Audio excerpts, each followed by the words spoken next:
बंद करवा दिए, मतलब कि ये गाना नहीं। और उनको पहले से ही प्रॉब्लम था पवन जी के गाने पे। भोजपुरी एक्टर सिंगर पवन सिंह का गाना बलिया में बैन करवा दिया गया है। पवन सिंह का गाना बलिया में नहीं बजेगा। जहां भी स्टेज शो हो रहा है मामला सामने आ रहा है, अभी स्क्रीन के ऊपर दिखाई दे रहा होगा क्या है मैटर, पूरी तरह से जानने की कोशिश करेंगे। उससे पहले चैनल को सब्सक्राइब जरूर कर लें।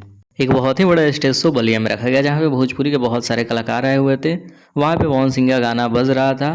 किसी ने इन्फॉर्म किया, बताया कि पवन सिंह का गाना नहीं बजना चाहिए, इस वजह से बंद कर दिया गया पवन सिंह का गाना। उसके बाद दर्शकों ने हड़कंप मचा कर रख दिया।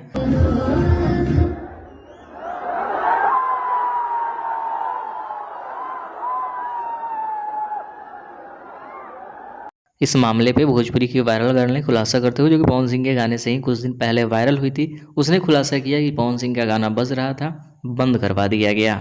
हाँ, बंद करवा दिए, मतलब कि ये गाना नहीं। वही उनको पहले से ही प्रॉब्लम था पवन जी के गाने पे। तो इन सभी मामलों पे फैंस क्या कहना चाहते हैं कमेंट बॉक्स में लिखिए, शेयर करें। मिलते हैं नए वीडियो के साथ।